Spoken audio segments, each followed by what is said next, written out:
There were plenty of boardrooms I walked in where I was the leader and the CEO essentially of this smaller business unit. And I was mistaken for the secretary because I didn't look like the leader that they had expected to walk into the room. So I think where I struggled was, how do I show up more as myself and do that in a way that's also accepted? And I think what happens so often in corporate cultures is there's this tension between showing up authentically and acceptance and belonging. And often there's many of us that feel that we have to hide certain parts of ourselves in order to get that acceptance and belonging. And if we show up as ourselves, that won't be correlated with that belonging as a leader. Let's learn how our next guest gets up, dress up, and show up on purpose. Enjoy the episode.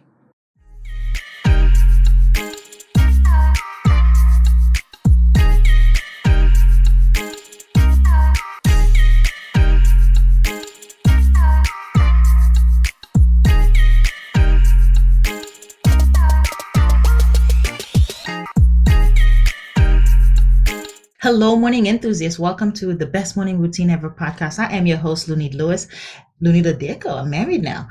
And today I want to welcome you to the podcast. And I have a phenomenal guest that is going to blow your mind about how to make the transition from corporate America and how to own your own corporate rehab. It's an interesting twist on words, but we're gonna bring her on.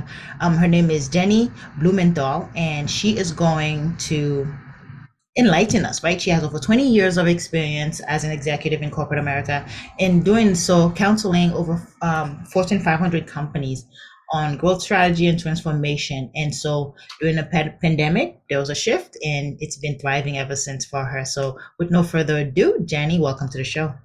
Thanks so much. I'm so happy to be here. Yeah, tell us about not so much the transition just yet, but like corporate America, how was that for you? Why was there a need to pivot?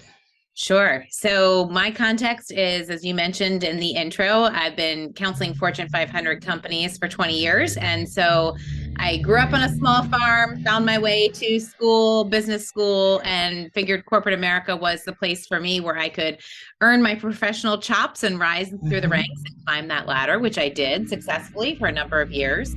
But there was always a part of me that I felt like I had to tuck away, or perhaps that wasn't as welcome when we got into boardrooms. And that was really the emotional part of me, and the part of me that is more intuitive and energy sensing, as opposed to being reliant on data and processes and all of the things that we put around our work to seek control and to feel that they're very focused and organized. And so there was a part of me that really gravitated towards that. But I always felt like I couldn't really bring my full self to work, or it wouldn't necessarily be something that would be beneficial from a career perspective. And so I had kind of this mixed relationship with it. It really made me successful in a lot of ways, but there were other parts of my life and other things I wanted to do with my life that I didn't feel like I could fully be present in. It took more time away from being a wife and a mom. And in the process, I think I lost myself trying to fulfill all these roles. And that's really what led me on this journey. Yeah, and I can imagine a lot of women go through that dichotomous of, okay, who do I be when I enter that boardroom, when I enter that executive room? Do I leave a piece of myself behind? As opposed to men, they don't have to have that dialogue, that internal dialogue. Right. Maybe not the same way. Agreed. So what was for you the transition? What was that like? Because I imagine you had to undergo some transformation yourself. Yes, that's right. So for context, when I left, I was at the height of this particular career. I was leading a business unit of $300 million, 300 people on planes 3 times a week. The only woman leading my business unit on our leadership team. So there was a lot of internal pressure and external expectation that I was going to be out there helping others hit their numbers. I was going to do what I needed to do to keep the business afloat. And when I tried to make those changes and those trade-offs in a daily business, I kept stepping through the door of, well, this will lead me to the next option, and this will help others secure their numbers, that type of thing. So when the pandemic hit, it was a great chance for me to go within a little bit more. All of a sudden, all the planes were grounded. My 3rd and 5th grader at the time we're doing 3rd and 5th grade math at our kitchen table. While I was in this office trying to do, 14 hours of Zooms to run a major, business corporation. And it got to a point where it was difficult to keep all of those parts of me that I was able to manage with a lot of help and a lot of, delegation. All of a sudden, all of the support structures were gone. All of the different roles collapsed. And I was the same mom in this house trying to help a third grader with math as I was, running this business unit. And so it really, gave me a chance to say, wait a minute, those little voices telling me this isn't quite right, or you're not able to really be yourself. Maybe they've got something to say here, and I should give them a listen. And so that's what really, beckoned me on this journey. I realized that after I left, I was in burnout and just said, I can't do it anymore. But then after I left, I really wanted to start understanding what made me stay as long as I did. How much of it was things that are coming from toxic or overbearing bosses, or from corporate culture that just demands that it's never enough, that we're always going to grow at 20%, 30%, and how much of it was me, and mindsets and patterns that I'd picked up along the way that made me successful in one dimension of my life, but really took away from others. And so that's really what I started to do, is actually go within and understand a little bit more about those patterns. And I had people asking me, oh my gosh, what happened and what are you doing now? And that's really what led me to, start cataloging all of the things I was learning about mindsets and patterns and trauma and emotional intelligence that were just not taught in schools, that I think are really crucial when it comes to leadership. And so that's really where I focus now. So I see the connection now. And so now you're using those skills learned over the last 20 years to actually help women take the next step. That's right. Yeah. I used to transform companies and do it through technology. Now I'd like to think that I actually transform the leaders within those companies so they can reach the next level, but without losing themselves in the process. How do you show up?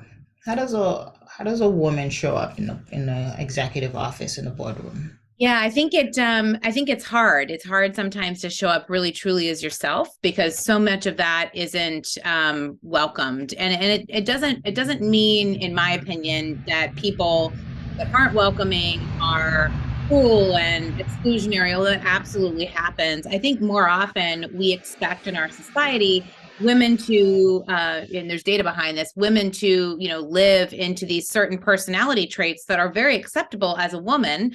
And then we expect leaders to inhibit other traits. And it so happens when you design a world that's built by men, happens to be white men, that the leadership traits that they embody are the ones that are typically associated with leaders. And so I think what happens is when you show up in that boardroom, you're not always assumed to be the leader. In fact, there were plenty of boardrooms I walked in where I was the leader, and the CEO essentially of this smaller business unit, and I was mistaken for the secretary because I didn't look like the leader that they had expected to walk into the room. So I think where I struggled was, how do I show up more as myself and do that in a way that's also accepted? And I think what happens so often in corporate cultures is there's this tension between showing up authentically and acceptance and belonging. And often there's many of us that feel that we have to hide certain parts of ourselves in order to get that acceptance and belonging. And if we show up as ourselves, that won't be correlated with that belonging as a leader. So I think there's always that tension. And I think, women or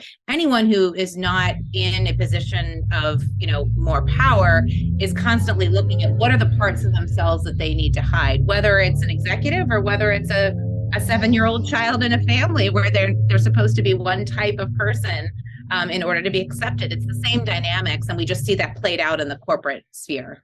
And it starts at the executive level to make that culture shift, right? Internal culture shift. And so to do that, you have to actually go talk to all the men who are in power. That's right. And I think that's where, for me, it made such an impact when I started to look through the research, and I was thinking, I've been a consultant for 20 years. What problem am I solving? Am I solving for toxic cultures? Am I solving for individual leaders that are a bad apple that spoil the bunch? Am I solving for women that, aren't showing up as themselves? And as I got more and more into the research, what I discovered is that, corporate culture can really come down to a unit of one.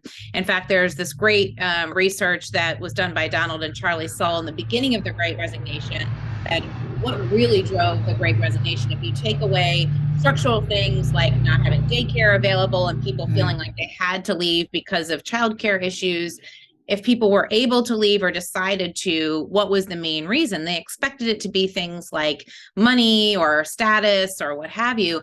And the number one driver was actually toxic workplaces driven by disrespect. And people no longer felt respected for the work that they did, which I think is really interesting because it's such an intrinsic motivator versus an extrinsic one. And that's really what led me to start to look at what do we do as leaders that to intrinsically motivate ourselves. And then what are the things that hold us back from that?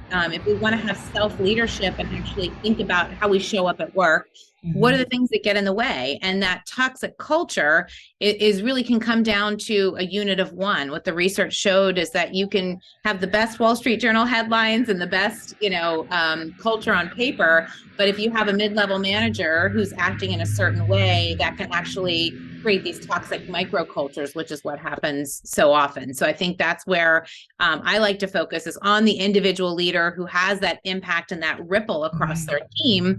And if we do that, then I think we can go top down and say this is what the culture needs to be, but we have to also go bottom up and say these individual leaders are also responsible for bringing forward that corporate culture. And it's not up to a CEO getting the right words in a press announcement, and it's not up to one worker who doesn't have impact beyond themselves. It's up to that top down and bottom up to come together. I agree, top down, bottom up, because you find that a lot of the individuals, they could be narcissistic. Now, I know that's taboo, and people don't want to hear that because you think of narcissism, they're vain and they're grandiose, but there's a different type, isn't there? Yes, there is. That is subtle and it shows up. Yes. Oh, yes. And when you think about, one of the things I did in the research was looked into this because there are several articles about how, corporate America is full of narcissists. I would not disagree. I came across several, but I think there's also this aspect of thinking about what can be done, what can we control, but also having some compassion for what made people the way they are. And I think that's the key. Each person has to decide for themselves what level of healing they want to pursue. But if we think about those narcissists, and there's some that are pretty public figures that you could, would come to mind, the top of headlines. Something happened to them early on that made them the way they are, right? You just don't wake up one day and decide to abuse people or use people and as a transaction without somebody teaching you and modeling that first. And so when I think about that and the brain development that is, most intense from 0 to 7, those people were probably in some sort of situation where they learned that people are expendable, or you're only as good as, what you actually earn in the world, and money can make you feel less vulnerable. And, if you're too emotional in any setting, that's going to be frowned upon. That's not what a real man is. So just tuck that part away. And that's what kids learn, right? We tuck away parts of ourselves that don't get the reward, and we actually emphasize the pieces that will get the ice cream or whatever the treat is. And then, unless something else happens in your life to rewire that programming, it's set from an early age. And so we pick up, stories and experiences throughout, but those 0 to 7 years are so fundamental. So I think about that a lot, that the narcissists I encountered in the workplace must have had some sort of, impact on them that made them the way they are. But then unfortunately, we're in cultures where that gets rewarded, where if they happen to be the rainmaker, even if they're the biggest jerk. But I had at one point of a company I was working for at the time I said, this guy is abusive and narcissistic and toxic. And he said, yeah, but he's the biggest sales leader and he's our rainmaker. And so what are we going to do without him? We can't survive. Well, I would posit that you actually would be better off, figuring out a different role for that person than having him poison the rest of the talent that wound up leaving. So I think it's a great call out that we see that all over. Mm-hmm. And then that's where you come in with corporate rehab. So tell us about the healing process. That's right. So the way I got to corporate rehab, I told you a little bit of the story of my own process. I'm feeling that way. I'm feeling burned out. What do I do? And instead of shoving them the 50 books I was reading and all the podcasts, I said, okay, I've got to break this down to make it more understandable. So I took the real key lessons from each of the things I had been reading, and I organized it into a framework that actually spelled out the words rehab. So I couldn't really get away from the name. So R stands for recognize, and that's recognizing your life story and the context for the choices you've made and the values that you have. E stands for evaluate. And that's where we get into looking at the way you spend your time, your patterns, your boundaries, your energy, just so you have a better understanding of what's going on in the world around you and what patterns you have today. H goes for healing. To your point, we look across mind, body, and spirit, which, all come together to try to help you figure out whether you're totally detoxing from a burnout or a toxic situation, or whether you're just trying to heal your body from the stress hormones that are coursing through it in everyday life. A is for arise, where you get to reconnect with yourself and your strength. And then B is build, where you build a roadmap of a better version of your life and work that works better for you. I like it.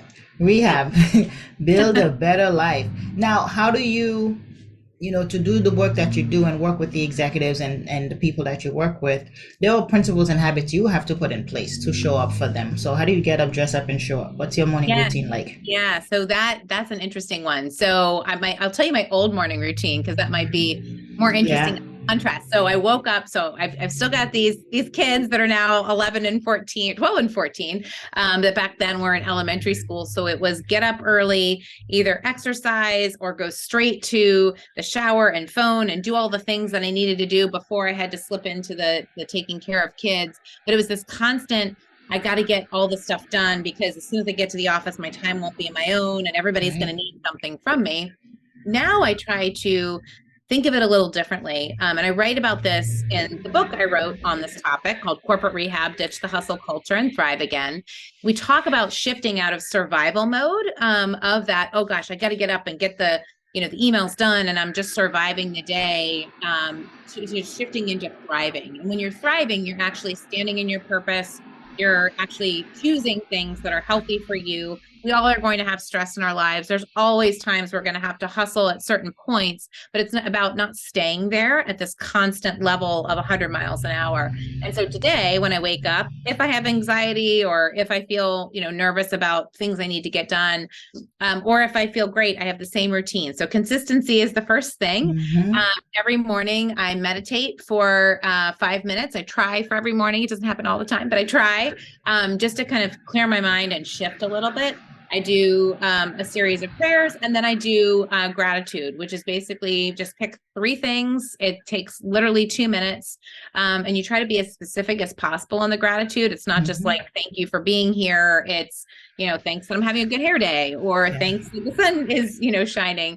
And the reason we do that is that gratitude actually can hack your biology and turn between the parasympathetic and the sympathetic system, basically turns on the waves within your body that will calm yourself down. So if you're experiencing that anxiety of, oh my gosh, I got to get everybody out the door. Oh my gosh, I got to get this email, or I've got this big presentation.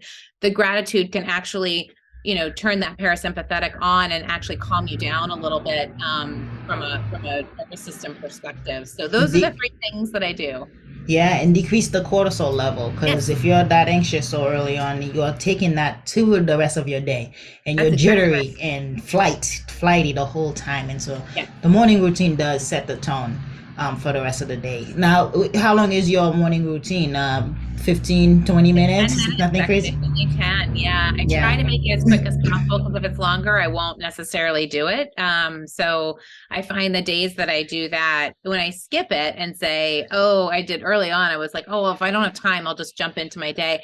But the problem when I do that is that my day gets a little bit away from you. Yeah, exactly. And I find myself either feeling untethered or, feeling anxious, versus if I take that time to reset in the morning, it usually makes the day go smoother. Of course. I mean, well said. You embody the power of the morning routine. So thank you for sharing. Tell us, how can we connect with you? Where can we find you? Yes, the best place to go is my website, which is www.corporate-rehab.com. You can order the book there. You can actually look for events that we have going. And then I do coaching also between rehab, Rise for female entrepreneurs, and then Thrive, which I've added this year because there's so many people that are saying, I did my burnout, or I want to stay in my job, or I want to, figure out what to do at this next level without losing myself. How do I thrive in the future of work? And so we have a course on that as well. So check it out. Fantastic, Jenny. Thank you so much for coming on today and sharing your insight. It's really, really amazing to learn about corporate rehab and how to rebuild from the brokenness. Oh, thank you so much, Dr. Lewis. I appreciate you having me on. Excellent. Hope you enjoyed today's episode. Please comment and tell us what was your favorite part, your favorite habit that you are going to try out for yourself today. Comment below. If you haven't already, be sure to subscribe. Until next time, I will see you at the top of your best morning routine ever. Stay blessed.